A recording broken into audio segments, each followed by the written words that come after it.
mga masters! Good morning, good morning, good morning, good morning po sa inyong lahat dyan sa Pilipinas at sa buong Asian countries. At kung sama kayong lupalop ng ating daigdig, syempre hayaan niyo muna akong batiin po kayo ng good morning, good noon, good afternoon, good evening at good night na po sa mga ready ng matulog. At welcome po sa ating Master Worm Health Trivias. Bago pa tayo magsimula ay hingin ko muna ang inyong thumbs up. Please don't forget to like, share, comment, and subscribe dito po sa ating channel Master Worm for more updated contents. At sana po ay naka-full bell notification po kayo para always kayong updated sa aking channel. Before we proceed, I would like to thank each and everyone who supported us last night or yesterday. We had our Bahay Kulitan Premier Marathon and I was the first host, followed by Yams OFW Vlogs and RMTB21 and Merl Estani Vlogs. Maraming salamat po sa inyong support, sa mga kumanta, sa mga nagdikitan po, mga bagong kaibigan, and of course sa lahat pa nag-premieres and mga nanood sa mga premieres.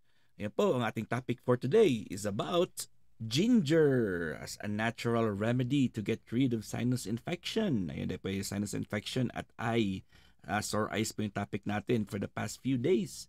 So continue po natin dahil po yung ginger ay isa po sa natural remedy na magagamit po para sa sinus infection. Ang kanyang scientific name po is Zingiber officinale. Ayan po, Zingiber officinale. Yan ang kanyang scientific name. It is a flowering plant whose rhizome, ginger root or ginger, is widely used as a spice and a folk medicine. Very popular po ito sa kanyang pagiging ingredient sa mga luto at syempre sa paggagamot din sa traditional or folk medicine. So of course, let's have a little bit of introduction kung ano po ito yung ginger na ito. It's considered a rhizome and not a root. So makikita niyo po yung sa right side, may picture po dyan. Ayan po, tumutubo po yung dahon o yung stem niya dyan mismo sa ginger na yan. So a rhizome is a modified subterranean plant stem that sends out roots and shoots from its nodes. So meron po siya mga nodes, doon po tumutubo ang nodes para ang lumalabas ang kanyang roots. Also called creeping root stalks or just root stalks. So root, tumutubo po yung root sa kanyang nodes. Ayun po ang nagiging bagong tanim niya. Develop from axillary buds and grow horizontally. So pag sinabi natin horizontally, pagilid po siya. Hindi siya pataas, pagilid siya. Okay? Pero it retains the ability to allow a new shoots to grow upward. So pwede din yung mga bagong yung mga bagong shoots niya ay pataas naman po siya, upward naman yung growth niya. Pero yung kanyang growth, ang kanyang pag-spread is sideways po siya. And it belongs to the Zingiberaceae family, a family of flowering plants made up of about 50 genera, with a total of about 16,000 known species of aromatic perennial herbs with creeping horizontal or tuberous rhizomes distributed throughout tropical Asia, Africa, and America. So sa mga medyo mainit-init at tropical po siya, yung medyo humid na mga lugar. And ang sabi po dito ay nagsispread po siya, horizontal, creeping, gumagapang po siya, pagilid. So nagsispread siya na gumagapang, hindi siya pataas, patagilid yung kanyang growth niya, ang pag-spread nito. Di ba? So very common po siya especially sa Asian countries, Africa, and Americas na mainit-init at tropical po ang temperature or weather.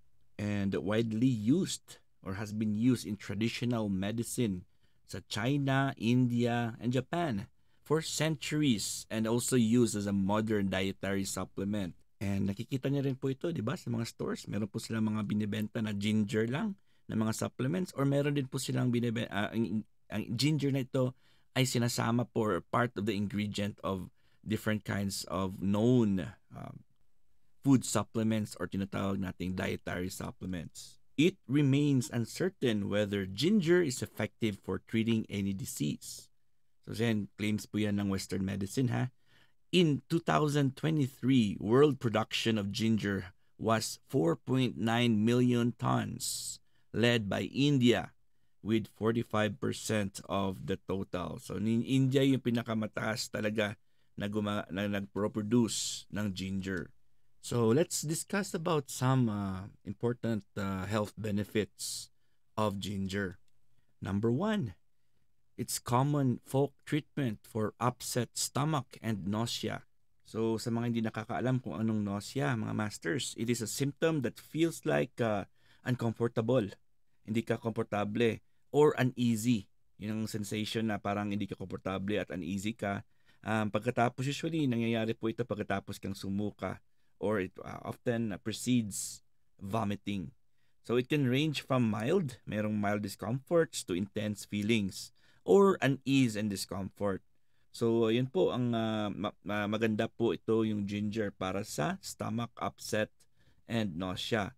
There's evidences that it helps. Maraming evidence at marami po silang mga proof.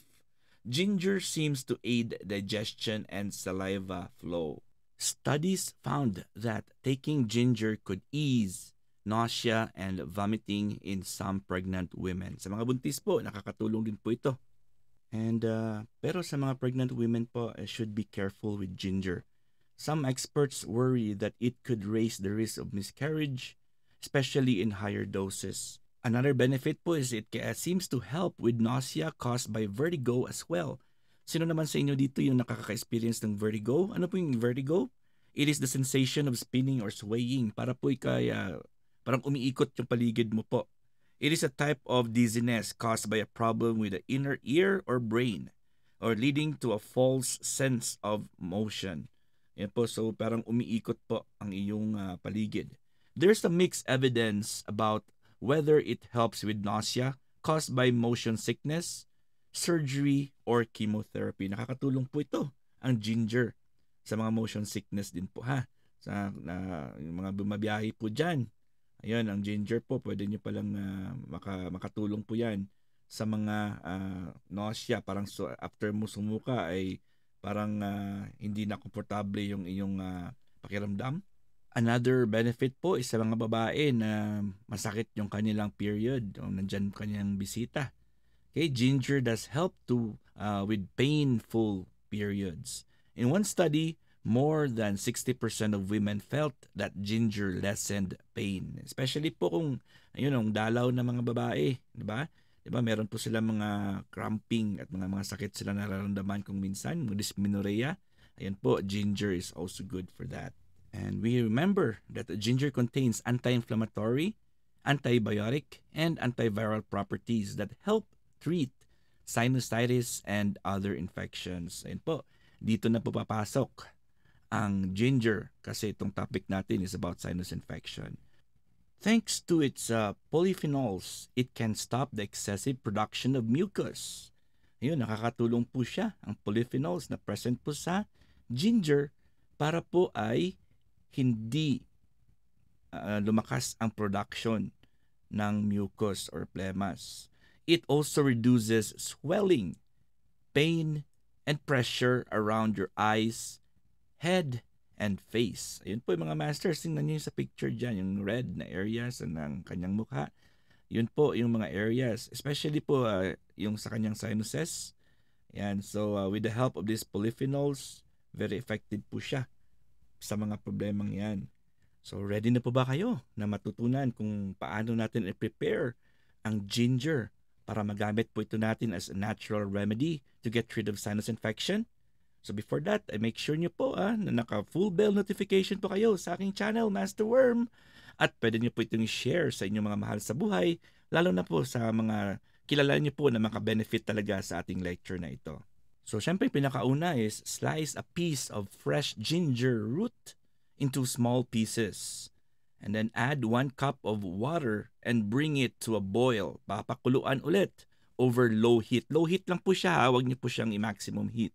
And then after nyan, strain nyo and add some honey and lemon juice for additional health benefits. And drink this tea twice or thrice daily to speed up your healing process. Inumin po siya 2 times or 3 times a day para mas mabilis po mawala po yung sinus infection. Ito po, another another method is make a ginger compress. Yan po, brew ginger tea. Siyempre, papakuluan nyo lang po. Just boil the ginger on hot water. And then that becomes a ginger tea, of course. And then dip a clean towel into it.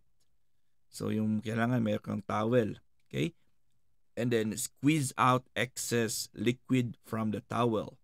So make sure na hindi po siya talaga basang-basa yung towel. And since this is a compress, apply it to your face. Ayun po. Siyempre, dapat mainit-init po siya yung towel with that particular ginger tea compress. And yung area kung saan po kayo namamaga, ang area kung saan po yung masakit at medyo stuffy yung inyong feeling dyan or meron po siyang bara. Yun po, warm it up with that towel at syempre ma-feel niyo po yung relief talaga.